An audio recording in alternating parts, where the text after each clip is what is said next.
हिंदू हैं, जब उनके सामने कोई दरगाह आती है, कोई मस्जिद आती है, वो सर झुका देते हैं। मेरे भी बहुत सारे ऐसे मित्र हैं जो अजमेर में जाते हैं।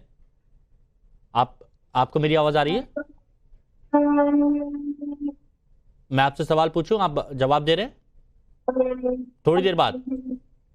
अच्छा चलिए, ठीक है ठीक है ठीक है, चलिए मैं समझ सकता हूं। हाँ, लेकिन गौतम साहब, अजय गौतम जी, चलिए आप बता दीजिए कि बहुत सारे लोग हैं, मेरे ही जानने वाले बड़े ऐसे मित्र हैं जो अजमेर में जाते हैं, वहां पर चादर चढ़ाते हैं, अलग अलग जगह जाते हैं, लेकिन कहीं पर कोई उन्हें देश निकाला नहीं देता, कहीं पर कोई उनके लिए ये नहीं कहता कि आप हिंदू होते हुए मस्जिद में क्यों जाते हैं या फिर ऐसा क्यों करते हैं। लेकिन दूसरी तरफ अगर अब्दुल्ला ये सब कर रहा है तो देखिए चेहरे पर क्रॉस बना दिया गया है और दीवारों पर गांव में अलग अलग जगह और मस्जिद में चस्पा कर दिया गया है। मतलब ये किस तरह का रवैया है? देखिए, यही जो है ना, इस्लाम को मानने वाले, इस्लाम को चलाने वाले और इस्लाम के जो झंडा बरदार है, ये उनका असली चेहरा अब एक्सपोज हो गया है। ये जो गंगा जमुनी तहजीब की बात करने वाले, हिंदुस्तान में भाईचारा की बात करने वाले, तिरंगे के अंदर भगवा और हरे रंग को एक साथ मानने वाले, तो ये जितने भी इस तरीके के लोग हैं, ये इनका चेहरा आज बेनकाब हो गया, क्योंकि उस व्यक्ति ने, बारी अब्दुल्ला ने, सिर्फ इतना ही कहा कि जो उसने भी हिंदू भाइयों के साथ मिलके एक हिंदू ब्रदरहुड की खातिर उसने क्या कहा कि ठीक है भाई, ये भगवान शिव की जय हो, या उसने प्रेज किया भगवान शिव शंकर को। इस बात को लेके जिसको कि पॉजिटिवली लेना चाहिए था, इन्होंने उसकी जिंदगी तबाह कर दी। उसके खिलाफ इस तरीके से जान से मारने की धमकी दे रहे हैं। ये किस तरीके का धर्म है? ये किस तरीके का इस्लाम है? ये किस तरीके के उसको मानने वाले हैं? ये किस तरीके के लोग हैं? आज जो बांग्लादेश में हिंदुओं के साथ हो रहा है, ये वास्तव में इनकी, ये ऐसे ही अचानक नहीं हुआ, ये इनकी सोची समझी और एक गिरी हुई जो मानसिकता है, जिसके कारण ये अपने अलावा सभी को छोटा समझते हैं। अच्छा, इसमें हर किसी को इंक्लूड नहीं कर सकते ना अजय गौतम जी? ये उसकी वास्तविकता है। अजय गौतम जी, इसमें हर किसी को नहीं जोड़ सकते ना, कुछ चुनिंदा ही लोग होंगे। नहीं, चुनिंदा नहीं है सर। हाँ। चुनिंदा नहीं है, मैक्सिमम। अब देखिए, मेरे साथ में दो लोग मेरे बैठे, हाजिर खान और बिलाल खान। हाँ। इनसे पूछे क्या हिंदुओं के साथ बैठकर क्या कभी इन्होंने खाना नहीं खाया? क्या हिंदू मंदिरों के अंदर कभी ये लोग आए? नहीं, लेकिन आए हैं, हमारे साथ ही आए हैं। लेकिन अब बाहर आएगी तो अब देखिएगा कैसे विरोध करेंगे। ये ही इनकी डुप्लीकेसी है। चाहे मैं कह रहा हूँ, हाजी खान साहब और हमने साथ में बैठ के क्या खाना नहीं खाया? ओके, ठीक है, चलिए बिलाल भाई भी हमारे साथ जुड़ चुके हैं। बिलाल खान है, नहीं आए, या ये जो प्रवक्ता जो हमारे भाई साहब है जमाई खान, ये नहीं आए क्या? सब आए हमारे। अच्छा चलिए ठीक है, इस पर बात करते हैं। बिलाल खान साहब भी जुड़ चुके हैं हमारे साथ में, अधिवक्ता भी है, राजनीतिक विश्लेषक भी हैं, बहुत देर से कुछ कहना भी चाह रहे हैं। बताइए बिलाल भाई, क्या कहना चाह रहे हैं? देखिए, जिस तरीके से अभी इन्होंने अपनी बात रखी है ना, वो बहुत शर्मनाक तरीके से रखी है, क्योंकि हमने अभी 3 से 4 दिन पहले गाजियाबाद की जो घटना है, अगर उसको देखा जाए, बांग्लादेशियों के नाम पे किस तरीके से मारा गया, और वो हिंदू सभा का अध्यक्ष बता रहा है, और वो क्या किस तरीके से, पिंकी चौधरी नाम है उसका, वो अब अरेस्ट भी हो चुका। तो आप इससे अंदाजा लगाएंगे किस तरीके से, क्या आप इस्लाम को लेके कि इस्लाम में ये होता है, फलाना होता है। आप तो उसके तक नहीं है कि जिस तरीके से आज देश के अंदर 80-20 की बात करने वाले, जो लगातार शमशान कब्रिस्तान की बात करते हैं, उनको सपोर्ट करते हैं आप लोग। कहाँ हिंदू मुस्लिम क्यों आगे? जो इंसान अगर जय श्री राम के नारे लगा रहा है, जो उनका सम्मान कर रहा है, उसका सम्मान भी नहीं करते आप लोग। अगर उसके साथ घटना हो गई तो आपको उसके साथ खड़े होना चाहिए, ना कि मुसलमानों को टारगेट करना चाहिए, ना इस्लाम को टारगेट करना चाहिए। अच्छा, आपका जो बिलाल भाई रहता है, आप अधिवक्ता हैं, बिलाल भाई आप अधिवक्ता हैं, आप गाजियाबाद वाली घटना पर ले गए। मेरा सवाल, जो मुद्दा था वो बहुत स्पष्ट, बहुत क्लियर था। कारी अब्दुल्ला नाम का एक शख्स अगर वो शिवजी की पूजा करना चाहता है या फिर जयकारे लगाता है, तो उसके चेहरे पर ऐसे क्रॉस लगाते हुए दीवारों पर और मस्जिद की दीवारों पर चस्पा कर दिया गया, धमकियां दे दी गई, ये कह दिया गया जिंदा जलाकर नहर में फेंक देंगे, पथराव किया जा रहा है घर पर पथराव किया जा रहा है। ये क्या सही है? ये मैं पूछ रहा हूं आपसे। मैं बता रहा हूँ, ये बहुत ही शर्मनाक घटना है। जो भी लोग इस तरीके से धमकी दे रहे हैं या मारने की बात कर रहे हैं, पुलिस प्रशासन अपना काम करेगा, लेकिन कुछ लोग जो धर्म के ठेकेदार बन जाते हैं, सीधा छुट्टे इस्लाम को गालियां देने लगते हैं, गलत बोलने लगते हैं। एक इंसान जो उसको धमकी दे रहा है वो भी मुसलमान है, जो धमकी खा रहा है वो भी मुसलमान है। क्या किससे अंदाजा लगाएंगे कि इस्लाम की बात करेंगे, मुसलमानों की बात करेंगे? दोनों में से अंदाजा लगाए। वो भी जो भक्ति कर रहा है वो भी मुसलमान है। अच्छा तो मेरे को एक बात बताइए, नहीं नहीं नहीं मेरे को एक बात बताइए बिलाल भाई, बिलाल भाई अगर मस्जिद पर इस तरह के चस्पा किए जा रहे हैं पोस्टर, तो वहां जो भी मौलाना थे या फिर जो भी थे धर्मगुरु थे, उनकी जिम्मेदारी नहीं बनती थी कि इसका विरोध करें, तुरंत ये हटवाइए, ये गलत है? लेकिन सब एकजुट हो गए उसके खिलाफ, सब एकजुट हुए उसके खिलाफ, ऐसा क्यों? कोई एकजुट नहीं हुआ है, कोई एकजुट नहीं हुआ। अरे एफआईआर में इस बात का जिक्र किया है भाई साहब, कोई भी आप तो कानूनी भाषा मानते हैं, एफआईआर में इसका जिक्र किया गया है, नाम लिए गए हैं बकायदा। नाम गिनवाऊं मैं आपको? मुझे पता है नाम लिए गए हैं, लेकिन कोई एक तरफा होकर कोई उसके घर में कोई ऐसा नहीं कर रहा। एक बंदा दो बंदे ने अगर धमकी दे दी है, उसके लिए पुलिस प्रशासन है वो अपना काम करेगी। लेकिन अगर इस तरीके की हकीकी मोहब्बत की बात हो रही है तो आप गाजियाबाद में क्यों नहीं कहते हिंदू सभा वालों से, जो मार मार कर उनको गरीबों को मार रहे हैं और उस तरीके से बांग्लादेश का बताकर, रोहिंग्या का बताकर, कोई धार्मिक मामला वहां पर आया, वहां पर कार्रवाई हुई कि नहीं हुई?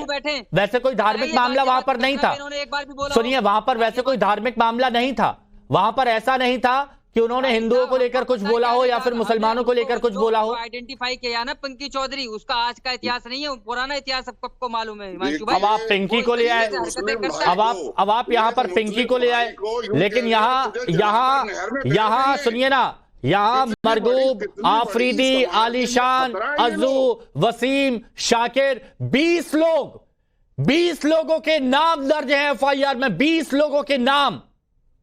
20 का 50 भी होंगे, उन पे भी एफआईआर दर्ज होगी। हम इस चीज को, अरे तो मैं वही तो बोल रहा हूँ कि ये सारे लोग एकजुट होकर बताइए हार्दिक भाई, अगर 20 है, 50 है, 100 है हार्दिक भाई, लेकिन वहां जो मारे गए थे हार्दिक भाई, ये 20 लोग एकजुट होकर एक शख्स पर, नहीं आप डाइवर्ट करने की कोशिश कर रहे हैं बिलाल भाई, मैं दोबारा चाहूंगा हार्दिक भाई, लेकिन 20 लोग एकजुट होकर अपने ही कौम के एक मुस्लिम भाई, ये देखिए ना आप तस्वीरें भी देख रहे होंगे क्या हालात वहां पर कर दिया, बस इसीलिए क्योंकि यहाँ पर सभी लोगों के सामने यहाँ पर ये शिव जी की जय जयकार कर दी, और इसीलिए ये देखिए ये शख्स इस्लाम से खारिज हो चुका है और इस शख्स का मस्जिद में जाना मना। ये कौन तय कर सकता है कि कौन खुदा के घर जाएगा कि नहीं जाएगा? हिमांशु जी नाम इनका है कारी अब्दुल्ला। कारी बनते हैं कुरान का बहुत अच्छा पढ़ने वाला, अब्दुल्ला माने अल्लाह का बंदा। अगर वो वहाँ पर शिव जी के नारे लगा रहे हैं तो इस्लाम ये बात कहता है, इस्लाम हम ला इलाहा इल्लल्लाह के मानने वाले हैं कि नहीं है कोई माबूद सिवाय अल्लाह के। हम ना तो प्रॉफिट मोहम्मद सल्लल्लाहु अलैहि वसल्लम के सामने झुकते, ना किसी और के सामने झुकते, ना बैतुल्लाह के सामने, हम अल्लाह के सामने झुकने वाले लोग हैं। हम कारी साहब के खिलाफ जो बातें लोग कर रहे हैं हम उसका विरोध करते हैं, वो उनकी अपनी पर्सनल थी, उनके ऊपर शरीयत का कानून नाफिज होगा, वो उलमा की काम है। इन 20 लोगों ने जिन्होंने उनके ऊपर कट्टा लगाया उनकी कोई जिम्मेदारी नहीं है। कारी साहब को इस्लाम में रहना है, अब्दुल्ला बन के रहना है या शिव भक्त बन के रहना है, ये उनकी अपनी पर्सनल राय होगी, उनको जिम्मेदारी होगी, उसमें किसी नहीं। अगर वो इस्लाम में रहते हुए इस तरह के कार्यों में जुड़ते हैं तो क्या ये गलत है? हिमांशु जी हमारे यहाँ हमने आपको बता रहे हैं ना, ख्वाजा गरीब नमाज के यहाँ झुकना हमारे यहाँ इजाजत नहीं है, हमारे यहाँ एक अल्लाह के सामने झुकने की है। अब वो कारी साहब जिंदाबाद का उनका नारा लग रहे हैं, भगवान के नारे लगा रहे हैं, तो इस्लाम के खिलाफ कर रहे हैं। इस्लाम कारी है कहा, जैसा कि उनके नाम के सामने लग रहा है कि कारी माने। तो ये फतवा आप लोग जारी कर सकते हैं कि इसको इस्लाम से खारिज कर दिया जाता है? कोई फतवा, उलमाए कराम की जिम्मेदारी है, हमें किसी को अधिकार नहीं है। सरकार की जिम्मेदारी है कि ऐसे लोग जो उनके खिलाफ कार्रवाई कर रहे हैं उनके खिलाफ कार्रवाई में सरकार की जिम्मेदारी। तो आप गलत भी बोल रहे हैं, आप गलत भी बोल रहे हैं इस्लाम के एतबार से गलत है। हाँ। इस्लाम के एतबार से इस्लाम ला इलाहा इल्लल्लाह के मानने वाला है। हाँ। कारी साहब अगर ला इलाहा इल्लल्लाह से शिव जी की तरफ जाना चाहते हैं उसमें पर्सनल मामला है, उसमें किसी दूसरे की दखल अंदाज रही है। हमारे जो आपने पहले अजय जी को बुलवाया, ये बांग्लादेश पाकिस्तान और हिंदुस्तान को जोड़ रहे हैं। मैं कह रहा हूँ बांग्लादेश की जो सरकार बनाई है उसमें 2 हिंदू हैं, हिंदुस्तान की सरकार में एक भी मुसलमान नहीं है। इस तरह की हिंदू मुसलमान बात घृणा की बात कोई भी करे। यहाँ हम हमारे दोस्त आते हैं, हमारे यहाँ 35 दोस्त आते हैं ईद बकरीद के दिन, हिंदू हमारे भाई, हम उनसे जबरदस्ती नहीं कहते कि गोश्त खाओ, हम जबरदस्ती नहीं कहते कि अल्लाह अकबर करो, नहीं, ये उनकी अपनी पर्सनल बात है। ना तो उनसे हम पूजा की बात करेंगे, ना मस्जिद में उन्हें नमाज पढ़ाने की बात करेंगे। ये अधिकार किसी का नहीं है कि किसी दूसरे के मजहब के लोगों को। इस्लाम इस बात की मना करता है कि किसी मजहब की बुराई मत करो। ये आपकी जो सोच है हार्दिक भाई, हार्दिक भाई ये बात बताइए, आपकी इतनी अच्छी सोच है, इतनी बढ़िया सोच है, आप बिल्कुल आप पढ़े लिखे हैं और बहुत अच्छे तरीके से बात करते हैं, लेकिन ये बहुतायत में वो कौन से लोग हैं जो मस्जिदों पर इस तरह से कब्जा करके बैठे हो, मस्जिदों पर ही इस तरह के चस्पे करवा रहे हो, मस्जिदों में जो बैठे हैं, जो मस्जिदों को चला रहे हैं, वो लोग भी मना नहीं करते हैं। देखिए, वो लोग प्रोत्साहित करते हैं। हिमांशु जी, आप पे कोई खबर नहीं है, मना किया नहीं किया, ये जिम्मेदारी जो लोग वहां मस्जिद के हैं वो जवाब देंगे। आप नहीं दे सकते, मैं नहीं दे सकता।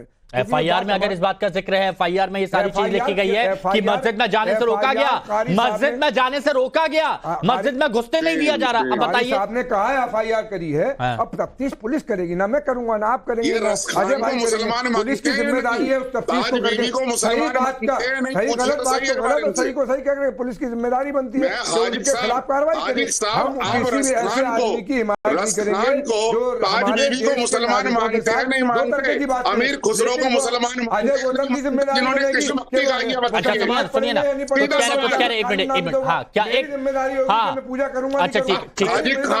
हाजी खान साहब सुनिए तो सही। हाजी खान साहब, क्या आप अमीर खुसरो को, रस खान को, ताज बीबी को मुसलमान मानते हैं, नहीं मानते, जिन्होंने कृष्ण भक्ति में इतनी सारी गीत गाए? बताइए। अल्लामा इकबाल ने कहा कि अरे अल्लामा इकबाल की बात मत करिए भाई, सीधे सवाल उनसे बड़ा ना रहीम है, ना रफ्तार है, कोई उनसे बड़े, उनसे बड़ा शायर दुनिया में नहीं है। उन्होंने राम की तारीफ करी है, सुन तो लीजिए ना। हमें क्यों फतवा देंगे किसी को? अमीर खुसरो जिन्होंने कृष्ण भक्ति गाई है, भगवान कृष्ण की पूजा करी है, उनको मुसलमान मानते हो या उन्हें भी खारिज अमीर कर दिया? खुसरो शायरी की इजाद है, अमीर खुसरो हिंदुस्तान की हिंदी उर्दू शायरी के उस्ताद हैं, क्यों नहीं मुसलमान मानेंगे हम? क्यों नहीं मानेंगे?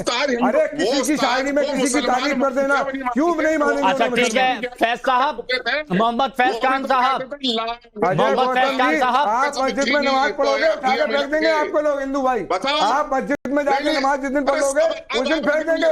सुनिए ये गलत है, नहीं ये गलत बयानबाजी आप मत, ये गलत बयानबाजी आप मत करिए। आप अपने मजहब पे रहेंगे, हम अपने मजहब पे ये गलत बयानबाजी आप मत